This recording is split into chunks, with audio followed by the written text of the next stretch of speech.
Hey guys, happy Saturday. I'm back like I said I would be. Chapter 2, Boxcar Children.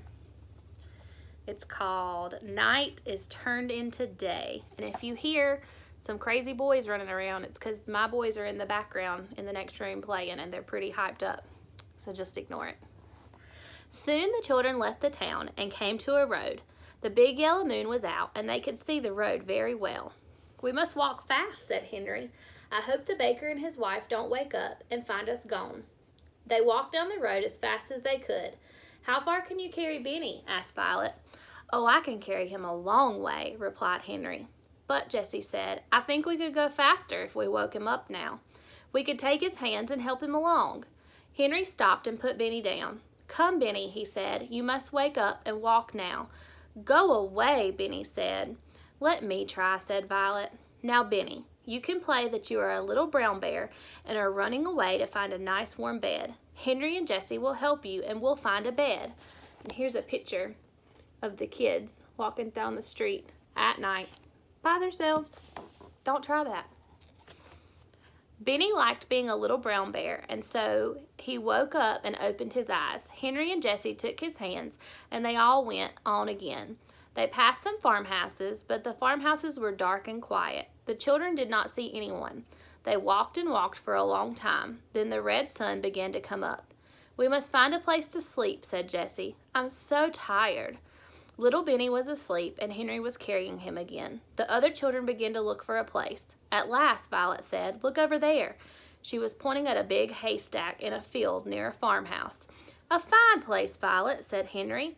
See what a big haystack it is? They ran across the field towards the farmhouse. They jumped over a brook and then they came to the haystack. Henry was still carrying Benny. Jessie began to make a nest in the haystack for Benny, and when they put him into it, he went to sleep once again. The other children also made nests. Good night, said Henry, laughing. It is good morning, I should think, replied Jessie.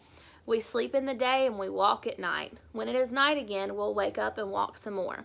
The children were so tired that they went right to sleep. They slept all day, and it was night again when they woke up. Benny said at once, Oh, Jessie, I'm hungry. I want something to eat. Good old Benny, said Henry. We'll have supper. Jessie took out a loaf of bread and cut it into 4 pieces. It was soon gone.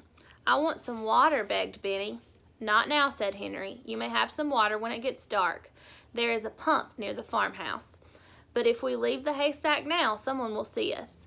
When it was dark, the children came out of the haystack and went quietly towards the farmhouse, which was dark and still. Nearby was a pump, and Henry pumped water as quietly as he could.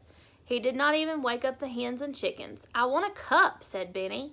No, Benny, whispered Henry. You will have to put your mouth right in the water. You can play you are a horse.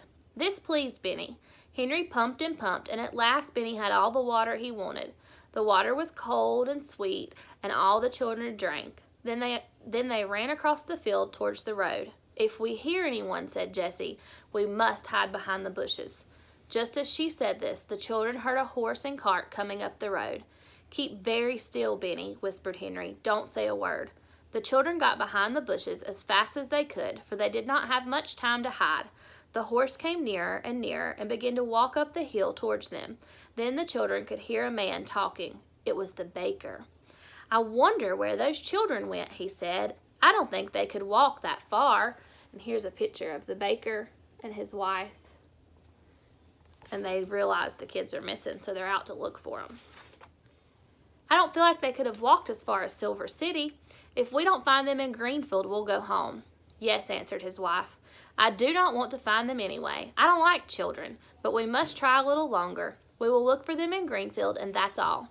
The children watched until the horse and cart had gone down the road. Then they came out from behind the bushes and looked at each other. My, I am glad those people did not see us, said Henry. You are a good boy, Benny, to keep still. We'll not go to Greenfield. I wonder how far it is to Silver City, said Jessie. The children were very happy as they walked along the road. They knew that the baker would not find them. They walked until 2 o'clock in the morning, and then they came to some signs by the side of the road.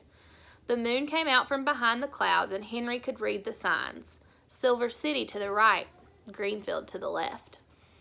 One sign says the Greenfield is this way, he says, and the other sign points to Silver City. We don't want to go to Greenfield. Let's take the other road. To Silver City we go. They walked for a long time, but they did not see anyone. Not many people came this way, I guess, said Henry. But that is all the better. Listen, said Benny suddenly. I hear something. Listen, said Violet. The children stood still and listened, and they could hear water running. I would love a drink of water, Henry, said Benny. Well, let's go, said Henry, and see where that water is. I'd like a drink, too.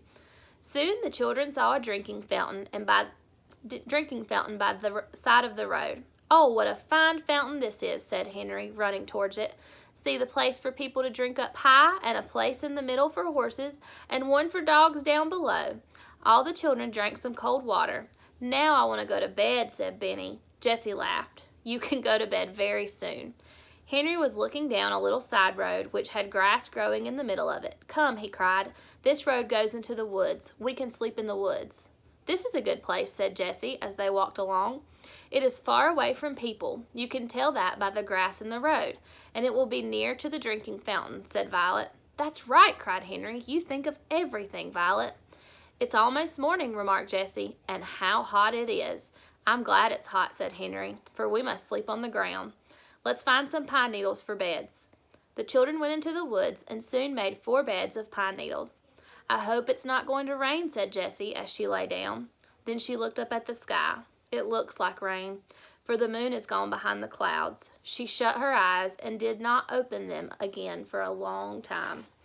More clouds rolled across the sky and the wind began to blow. There was lightning also and thunder, but the children did not hear it, for they were fast asleep.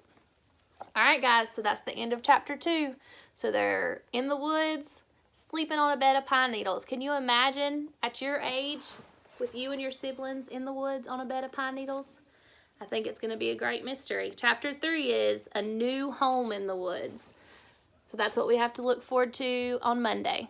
See you soon. Love you.